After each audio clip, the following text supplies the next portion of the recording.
This game certainly looks like the undercard for Wild Card Weekend, but that doesn't mean that this game between the Arizona Cardinals and Carolina Panthers can't be wild. Certainly players from both teams have been reminded about a wild card game from 6 years ago, when the sliding Cardinals came into Charlotte and pulled off a huge upset and then wound up playing in the Super Bowl.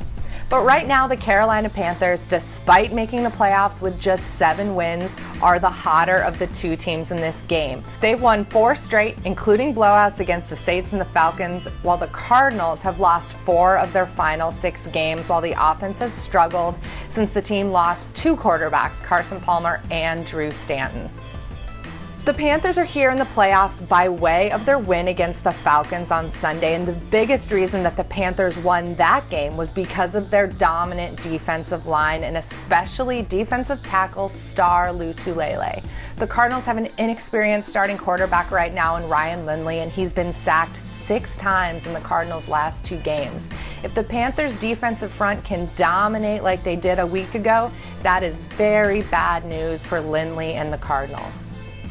The strength of the Cardinals this season has been its defense, and their best defensive player all year has been defensive end Calais Campbell.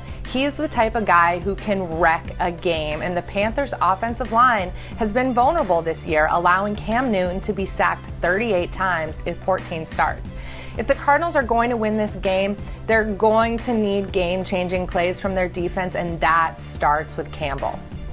Given how good the Cardinals were for most of the season and how bad the Panthers were for most of it, it's really surprising to say this, but I think the Panthers are going to win this game in advance. Carolina has their better quarterback right now by far and all of the momentum.